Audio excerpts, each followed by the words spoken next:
അടുത്തത് തുലാം കൂറാണ്. തുലാക്കൂറയ്ക്ക് ലിബ്ര എന്നാണ് പറയുക. ചിത്തിരയുടെ അവസാനത്തെ 2 പാദവും ചോതിയും വിശാഖത്തിൽ 1, 2, 3 പാദങ്ങൾ ചേർന്നതാണ് തുലാക്കൂറ്.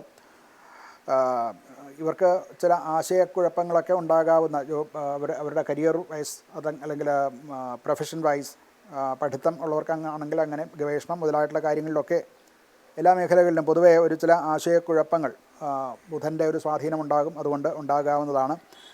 എന്നാൽ 29-ാം തീയതി ആകുമ്പോഴത്തേക്കും ബുധൻ 9-ാം ഭാവത്തിൽ, അഷ്ടമത്തിൽ നിന്ന് 9-ാം ഭാവത്തിലേക്ക് മാറുന്നതോടുകൂടി ഇതിനൊക്കെ കുറച്ചുകൂടെ ഒരു ക്ലാരിറ്റി, ഒരു വ്യക്തത ഉണ്ടാകുന്നതാണ്.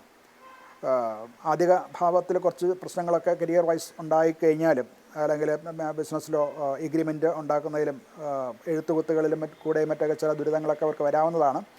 എങ്കിലും അതിന് ഒരു തീരുമാനം, ഒരു ശുഭകരമായിട്ടുള്ള തീരുമാനം 2-ാം ഭാവത്തിൽ, 2-ാം പകുതിയിൽ അതായത് ആഴ്ചയുടെ അവസാനം അവർക്ക് ഉണ്ടാകും. അത് എഗ്രിമെൻറ്റിലൊക്കെ അത് ഫങ്ഷൻ ചെയ്യുന്നതിലുമൊക്കെ മുന്നേറ്റം ഉണ്ടാവുകയും ചെയ്യും. ധനപരമായിട്ട് അവർക്ക് മെച്ചം തന്നെയാണ്.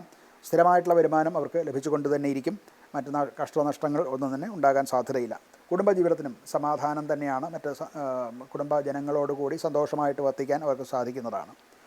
ആരോഗ്യപരമായിട്ട് പ്രതികൂലാവസ്ഥ ഒന്നും തന്നെയില്ല. പുതിയ രോഗങ്ങളോ അല്ലെങ്കിൽ ഭയപ്പെടുത്തുന്നതായിട്ടുള്ള ഒന്നും തന്നെ ആരോഗ്യപരമായിട്ട് വരാനില്ല എന്നുള്ളത് തന്നെയാണ് ഇവിടെ പറയാനുള്ളത്.